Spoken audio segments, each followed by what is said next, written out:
Welcome back once again to howtogreatfilipino.com. Ngayon po, ang tuturo ko sa inyong lutuin ay ang maha blanca. Ito po ang ating mga kakailanganin. Coconut milk, condensed milk, cornstarch, jackfruit, sweet corn, fresh milk, granulated sugar, at meron din po tayong latek. Gagamit din po tayo ng whisk tsaka ng aluminum container. Tara na po magluto. Okay po, umpisa na natin pagluluto ng maha blanca.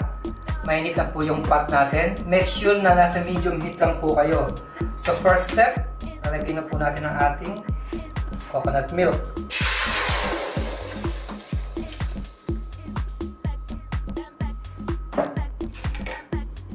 So haluin na po natin.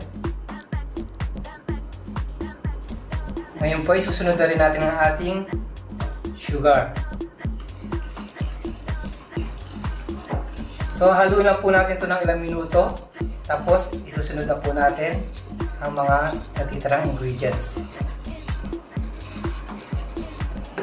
Okay po, ngayon po isusunod na natin ang ating condensed milk.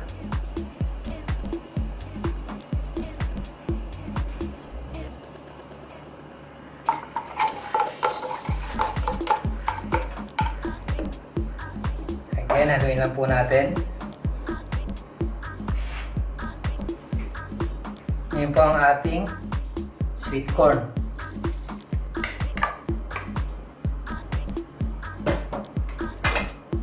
Ang ating langka. Yung langka po is optional lang naman. Kung ayaw nyo siyang lagyan ng langka, okay lang po. Pero sa pagluluto, lahat gagawin natin sa pag-eksperimento sa pagpapasarap ng ating mga dessert. So, isisimmer lang po natin ito ng mga ilang minuto.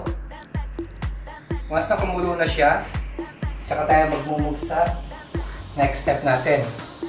Tatakpan lang po natin siya. Okay po, tignan na natin.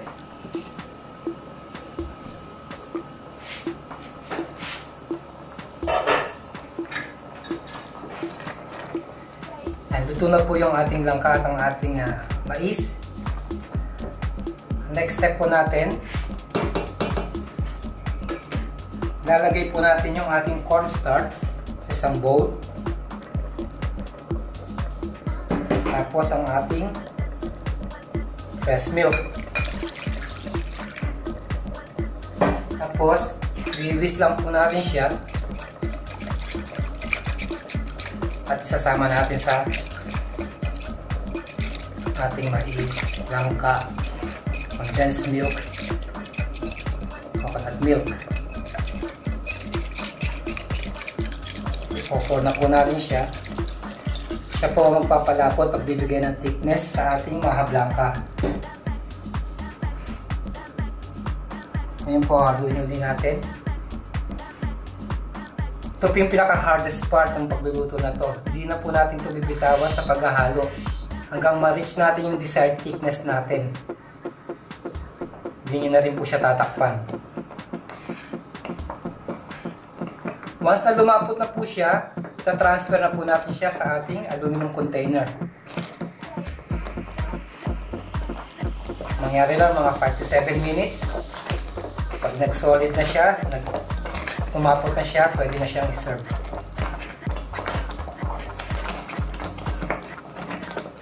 So ito na po yung ating finished product ng maha blanca. Na-transfer ko na po siya sa aluminum container. Napaka-creamy po niya. Tapos po nito, lalagyan na natin siya ng latik sa ibabaw. Tapos pwede nyo na siyang ilagay sa fridge. Mas masarap po siya pagka malamig.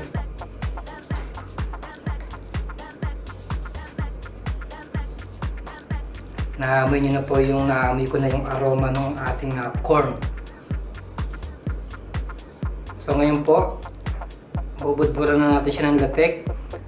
Kung gusto nyo pong malaman kung paano ang paggawa ng latek, bumisita lang po kayo sa amin sa howtogreatfilipino.com kung paano pagluto at paggawa ng latek. So lalagyan na po natin siya sa ibabaw.